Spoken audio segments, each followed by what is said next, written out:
We start the 6 o'clock hour of Sunrise with breaking news this morning. The Clark County Sheriff's Office says one of its deputies shot and killed an armed man who's accused of threatening to kill at least one of his parents. It happened just before 11 o'clock last night in downtown Vancouver. Thank you for joining us. I'm China Green. And I'm Drew Carney. We want to get right over to Sunrise reporter Thomas Schultz, who's been live in Vancouver for the past hour. Thomas, what else do we know about this?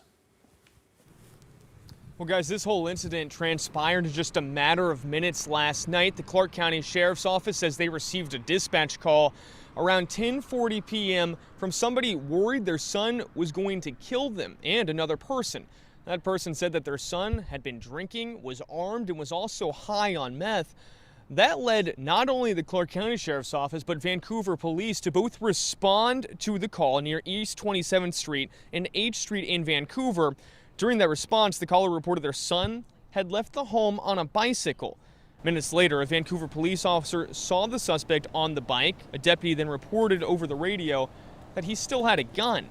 That's when things turned lethal. Around 10:51, deputies located the suspect near Main Street and East 19th Street, right here in downtown Vancouver. Clark County Sheriff's Office says a deputy fired their gun, shooting and killing the suspect. Authorities say they didn't give him first aid, but it didn't work. No law enforcement officers or anybody else was hurt. That Clark County deputy who fired their weapon has now been placed on critical incident leave. That is standard protocol in incidents like this. The investigation into the shooting has also been turned over to the Washington State Office of Independent Investigations. That is also general practice in things like this. Drew, China. All right, Thomas Schultz reporting live from downtown Vancouver. All right, before we get to some other news headlines this morning, let's check in with Rod Hill in the Weather Center. Hi, everybody. You know, it's Thursday. I know you know that, but today is the day that we've been talking about. Hey, we could get some rain in the valley drifting over the Cascades from storms in Central Oregon. That chance of rain has become really slight. Everything really points to the fact that we stay dry today. We are getting a mixed bag of some cloudiness, but overall it's a really nice morning. There's our Salem live camera for you, 61 degrees. Nice start here in Portland. We are partly cloudy. The Rose City camera showing a temperature of 61. 74 degrees at noon, not much of a breeze. Haven't had one the last several days. And I have us getting up to only about 82. It was only 84 yesterday. So all in all, pretty pleasant, guys. Back to you. Thank you, Rod. Quick look at traffic drive times on this Thursday morning. Actually, things running very smoothly here as we start the 6 o'clock hour. Everyone driving at or, in some cases, above the speed limit. No real problems to report as, again, we kick off our 6 o'clock hour. Your time now is 6:02, and for the second time this week, Portland police have arrested a man accused of setting multiple fires around the city. Aubrey Edwards is facing 15 charges tied to fires set over the course of 2 weekends. He's also believed to have set more fires yesterday, just hours after he was released from jail. Investigators say he set cars, garbage cans, and mattresses on fire, damaging several blocks between North Portland and downtown. So police are asking anyone with security or doorbell video with the fires to come forward. I first thought it was a car accident, and then I seen an officer covering his face as he got stabbed in the eyeball. Yeah, a man is dead and 2 officers hurt after a police shooting in Springfield, Oregon. This happened just before 3 o'clock yesterday afternoon, so right in the middle of the day. Police say the man threatened officers with knives, stabbing 2 of them before police shot and killed him. Both officers were taken to the hospital. There is no update this morning on their condition. This morning, we're hearing from a Northeast Portland business owner who says someone drew a swastika on their door. Yeah, the man was. I think it's incredibly sad that you live with that kind of hate. Those are the words therapist Roseanne Marmore would share with this man if she could. Security cameras capture the guy drawing a swastika on the doorframe of Marmore's business, Pulse Wellness Cooperative, on Northeast 27th and Broadway. It happened June 14th, around 1:30 in the morning. A swastika is cruel. So, and it embeds hate in our community rather than does the opposite, which is what I spend my life trying to do. Police are investigating the case as a bias crime. They noted employees and clients here have diverse racial, cultural, and religious identities. We have a gay flag on our sign, so they don't know we're Jewish necessarily, but they certainly know we're queer. For many clients, the flag has made them feel welcome. That includes this woman who asked not to be identified.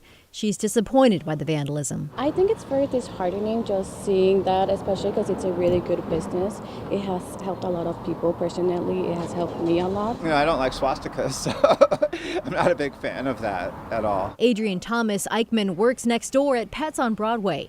He's seen a lot of vandalism in the neighborhood, from pride and political signs ripped off lawns to smashed windows. I mean, it's really unfortunate that something is happening so close to home. It's unfortunate that that happens everywhere. In November, Marmor says someone stole a mezuzah, a Jewish prayer scroll, from the doorframe. She doesn't know if this person was involved. The hardest and scariest part is he stares right into the camera and looks pretty angry. She hopes someone will recognize him and do the right thing. They'll let the police know, and the police will get him, and we'll press charges. It's not acceptable. Catherine Cook, KGW News. Tomorrow is August 1st, which marks President Donald Trump's trade deal deadline. Countries without a confirmed trade deal with the U.S. risk higher tariffs. Key trading partners without a deal so far include Canada, Australia, and India. Yesterday, the president imposed a 25% tariff on India that starts tomorrow. Meantime, Oregon Representative Maxine Dexter and the Portland Metro Chamber held a town hall to hear how President Trump's tariff policies are impacting local businesses. Small importers say unpredictable tariffs are driving up costs and creating instability across key industries. They want clearer trade policies to protect job investment and the region's economic future. The challenge with tariffs is that it is a short-term revenue that leads to long-term detriment of our economic base. And so we are going to lose investment and development because of the tariffs. So what may look good for the short term on the U.S. revenue, it's going to lead to long-term decline. And that's really the bottom line. President Donald Trump's trade deal deadline again is set for tomorrow. Let's take a look at some other national headlines with your morning rush. Russia unleashed a drone attack on Kyiv overnight that lasted for hours, killing at least 6 people, including a 6-year-old boy. This is video of some of the aftermath. The attack took place as the U.S. continues to urge Russia to end this war. Meanwhile, police arrested a suspect in connection with a double homicide last weekend at a state park in Arkansas. 2 parents were killed while hiking with their 2 young daughters. The children, though, were not hurt. And the Federal Reserve voted not to cut interest rates despite pressure from President Trump. So the committee voted 9-2 to keep rates the same. And that's a look at your morning rush. Your time now is 6:07. We are taking a look from our Rose City Skycam right now. The sun's coming up. See some clouds up there. I would say for today, some will say it's too hot. Some will say it's perfect.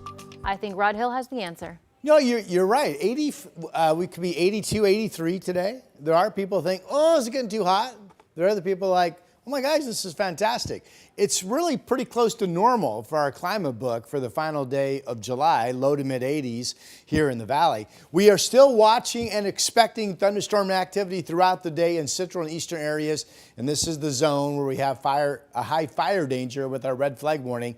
So far, I think there's been enough rain accompanying the lightning strikes that we really haven't had much in the way of new fire news. So that's good news. Lightning currently, watch the last couple of hours, that's starting to fizzle as it crosses 84. A little bit of rain over in Madras, touch of rain out in the gorge. But here's the valley. The weather models at 11 o'clock this morning had been showing some rain making it into the North Valley around Portland, but that doesn't look to be the case anymore. It's not showing up. So odds favor us just staying dry today with partly cloudy skies. Here's the Reserve Vineyards and Golf Club out in Aloha, and partly cloudy skies down in Oregon City from the end of the Oregon Trail Interpretive Center just off of 205 as well. So we're all kind of waking up to the same conditions out there. Temperatures later today, pretty comfortable. Pendleton could get up to 90, 91. Otherwise, 70s and 80s out east, and then generally getting up to 80 or better up and down I-5. The coast in the 60s with partial clearing expected this afternoon. So 82 today. It was 84 yesterday. Early clouds tomorrow, then sun, mostly sunny, 84 Saturday. Partly cloudy skies, 78. That's a really nice forecast temperature-wise for the first weekend of August. And then right now it looks like we stay comfortable into the mid part of next week. That's your update.